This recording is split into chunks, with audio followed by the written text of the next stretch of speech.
What has been the difference with Waterford this year? We mentioned they're unbeaten in 2015. I think they've played Tipperary 3 times in various competitions over the course of the year and haven't lost against them. There was a challenge match in there as well. It was a kind of a traumatic enough winter. Big name players left. Yeah, he directed big things. He dropped a lot of big names. Let them go at their time, don't bring in new fellas and bring in a new system. That's the big thing, because they were being beaten last year with goals. It just closed shop. If you watch today, look at De Burke will be picked number 5. He'll play number 6. Gleeson will go for number 6 to 5. The same 6 backs and goalie are playing every day. Now, Colin Dunford will be playing pick corner forward. He'll go straight out to midfield and he'll join Jamie Barron. The Van der Werwitz' midfield will go in wing forward. Brick will go centre forward. They have a system where the 3 half forwards will come out deep midfield. So you have, and Moran goes back in around, kind of a free man around the half back line. So the 6 backs, 1 sweeper, that's 7. 2 midfielders, 9. 3 coming out in the half forward line. That's 5 out there. And they play 2 inside. And the system they've used inside is very unusual. If he's playing, Shannon will be on about 14 to 20 yards in front of the goal, and straight in front of him, 15 yards out, will be young Bennett. In other words, there's 45 yards each side with no one in it. Now there's backs in it. So they will be trying to play the ball short. Sweep will be pinning the ball. If the chance is on the score, they'll go for it. If it's not on, they'll pass it across the pitch. Another time off the shoulder, take a long shot, and another time down where there's space. And Morris could be running against 3 backs. Now, the backs usually get it, but then when they get it, they have to work it out. Where did it go? It's very hard to play against it. That's what they're doing the whole time. In the league semi-final against Tip, they went back to playing, OK, the goalies, they're back to play 14 against 14 out the field, because we'll get the triple stick in the local papers in Waterford. After 10 minutes, it was it 2-3 to Tip, 2 points to Waterford. So they went back around, and their system is now working. Tip, no, I know that, but you have to be very good to play it. But it's work. They're not going to change because it's working for them. So it's up to someone else to beat. You've got to be very good to play against it as well. Well, the only thing about it is, the speed of the progress is astounding. Yeah, and you're still in the back of your mind just saying, is it genuine? Could it be that good? Well, I mean, this is a team that were beaten, trounced out again by Cork last year here in the championship in the replay. They were, and down in Nolan Park, they were beaten by Wexford, or by Waterford down in Nolan Park. They were relegated, and they have come so far so quickly, and they have so many young players and so inexperienced players. You just wonder, will it hold up? Will that hold up against a team that's as grizzled, as battle-hardened as Tipperary?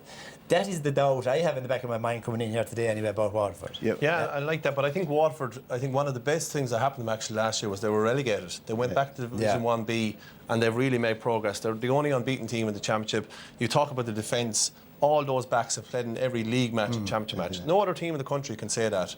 So they really believe in that system. And Gerald, going back to your time managing with Clare, Waterford, when we were all afraid of them, was when they're on their confidence. When their confidence, their dander is up, they really go for it. And that's what they're playing with at the moment. They're showing that confidence. And the great sign for me was that when Cork did rattle them the last day for the first 20 minutes, they didn't panic. They stayed to their game. It looked like they were panicking a bit with Colin Dunford, who's a major player for him, who is part of this new system in the sense that he has legs, he travels, he covers a lot of ground, picked up a ball. He went about 60 yards with the ball, straight through the middle. He didn't score from it.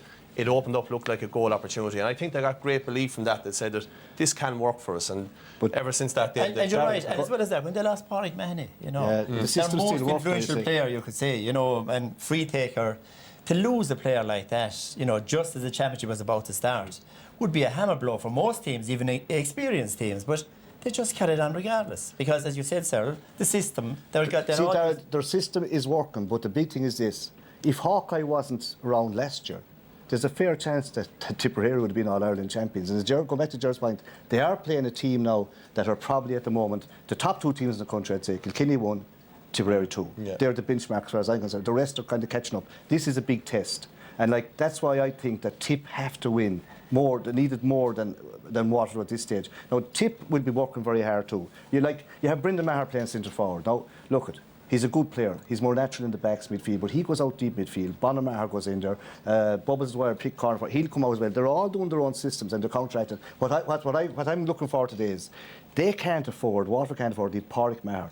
To me, he's the linchpin. Usually it's the forward that rises the crowd, but this guy is rising the Tip crowd. He goes back deep in the pocket, and even when the full back line are clearing, they're popping ball to him. I have a feeling today that Brick Welch will be actually put on Pádraig Maher, to actually mark them, to try to, to keep them not opening up. And if they're able to do that, like, it'll go a long way in beating Tip, but that's a hard job to do.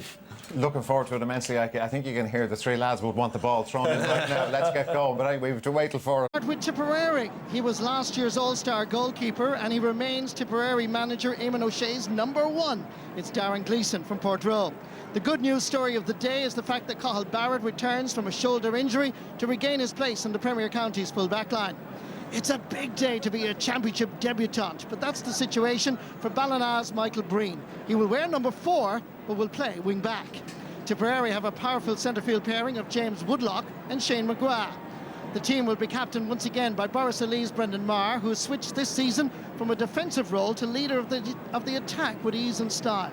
If Tipperary are to win their 41st Munster title, then it's here they may have the biggest advantage. The full forward line of John Bubbles O'Dwyer, Seamus Callanan and Niall O'Mara. Waterford goalkeeper Stephen O'Keefe has been in sparkling form, and clearly his reputation and stature is growing with every game. He played in the outer defensive line last year, but today he wears the full-back jersey. Barry Coughlin's battle with Seamus Callanan could emerge as a key factor. The Waterford half-back line may all be young guys, but Tadhg de Burka, Austin Gleeson and Philip Mahoney have all been outstanding so far.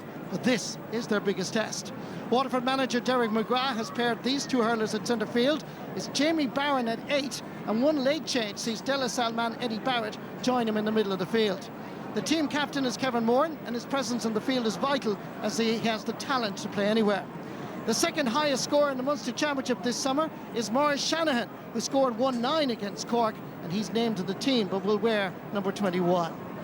There's a little bit of history on the offering today for Waterford manager Derek McGrath. He is seeking his very first Munster title, as is this man, the Tipperary boss, Eamon O'Shea. Both managers spoke to Joanne Cantwell. So it's a particularly big job for you today in terms of tactics, isn't it, given the way that Waterford clearly set up this year? I know it boils down to the work rate of the players on the pitch. I wouldn't worry too much about the system. But surely you have to have something in plan to try to counteract when a team is playing defensively like they do. We've nothing planned at the moment. It's just work rate. All about work rate. So you've nothing put in place during this week to work on to try to break down the heavy numbers? No, I think work rate is necessary to play against the system and any system. So we're just concentrating ourselves. What do you think will be the difference today? Well, there won't be much in it. I think it'll be a really, really competitive game. So we're hoping that our work rate wins today. But it'll be really close. I'm looking forward to a brilliant game. Well, you've played a very definitive pattern so far this year. How do you alter that then when you come up against particular opposition, especially a side who looked so devastating the last day? Well, I think you have to have a certain amount of adaptability on any given day. I think, and I think subtly we've made changes along the way, even though people mightn't have picked up on it. We certainly feel that we've made changes, but like what?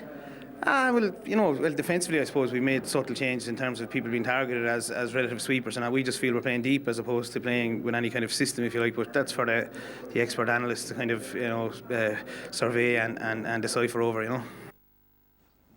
OK, that's the view of both managers. Ger, I just want to go back to Eamon O'Shea's interview, and he wasn't giving an awful lot away, but he mentioned work rate from Tipperary's perspective and just worrying about themselves. But do they have to worry about what Waterford are doing? Well, you see, Eamon is not bluffing there, because if you go back to the league semi-final, at the start of the game, they just ignored Waterford tactics and they played their own game. They attacked down along the wings. They got 2 goals. They were 2-3 to 2 points up after 10 minutes. That's Tipperary's way of playing. The problem for them was later on, as Waterford sucked them more and more back in, they just smothered them out completely, and they held them to 7 points. That great forward line, they held them to 7 points in the second half. Now, he's right there about work rate, because the difference was their work rate in that game was not as good as you would expect it will be here today. And that is the thing. He's completely right. That is the thing that will make a big difference here. You'll see Tipperary players working way, way harder than you saw them in any league game, or maybe even the game against Limerick in the semi-final. And I don't even think it's work rate there. I think what he means by that, I think it very much comes back to the forwards, because the forwards, we all know Seamus and Bubbles can do magic things with the ball, but I think what he means is that it's to win the hard ball, and everyone talks about systems and stuff, and we just look back in last night's match, Cork and Clare. Cork won the hard ball that little bit more than Clare did, and that was a difference, because whatever system you play, if you have a player with 2 defenders on his back, and he's willing to go in there for that 60-40 ball and come out winning it, that is the difference. That'll break down any system. I think that's what Eamon has been drilling. I would say, I think there was a bit of smiley cheek there. We said we haven't been preparing. Yeah. You know, we all heard about Eamon O'Shea being a great tactician, a great coach when he was there with Liam Sheedy, and I think he's been working on this with the last couple of weeks. Joanne asked the right question. He just dodged the answer. I'm sure he's been working. If you're up here at a training session here, or even some of Morris